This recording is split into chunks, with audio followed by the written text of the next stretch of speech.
પરસોત્તમ રૂપાલાના વિરોધમાં ક્ષત્રિય સમાજના આક્રોશનો મુદ્દો ક્ષત્રિય સમાજની 5 મહિલા આત્મવિલોપન કરશે। મહિલાઓના ઘરની બહાર ચુસ્ત પોલીસ બંદોબસ્ત હાલ તો ગોઠવાયો છે। ગઈકાલે ક્ષત્રિય સમાજની મહિલાઓના વિડીયો જાહેર થયા હતા। ગઈકાલે 5 મહિલાઓએ મહેંદી રસમ કરી હતી। આજે અલગ અલગ મંદિરોમાં દર્શન કરવા મહિલાઓ જશે। 2 દિવસો અલ્ટિમેટમ પૂર્ણ થતા ક્ષત્રાણીઓએ આજે કમલમ ખાતે આત્મવિલોપન કરવાની ચીમકી આપી છે। ચેતનાબા, ગીતાબા અને પ્રજ્ઞાબા સહિતની ક્ષત્રાણીઓએ પરસોત્તમ રૂપાલાની ટિકિટ રદ કરવાની માંગ સાથે ભાજપને 2 દિવસો અલ્ટિમેટમ આપ્યું હતું। આ અલ્ટિમેટમ પૂર્ણ થતા ક્ષત્રાણીઓએ કરી છે આત્મવિલોપનની જાહેરાત।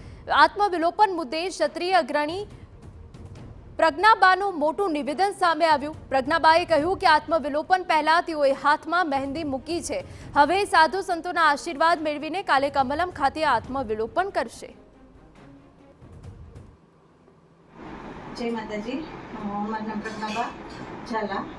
હું મારા બેનના ઘરે અત્યારે છું, કારણ કે મારા ઘરે કાલે પાઇપલાઇન તૂટી ગયા હોવાથી જરાક પણ પાણી નહોતું, એટલે અમારે બધાએ મારા બેનના ઘરે રોકાવું પડ્યું છે।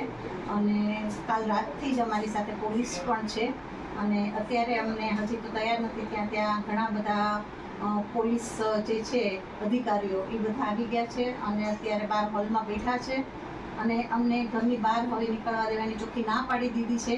જોઈએ હવે આગળ શું થાય છે।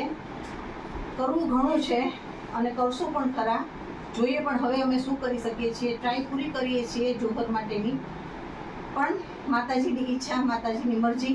જય ભવાની, જય ભવાની।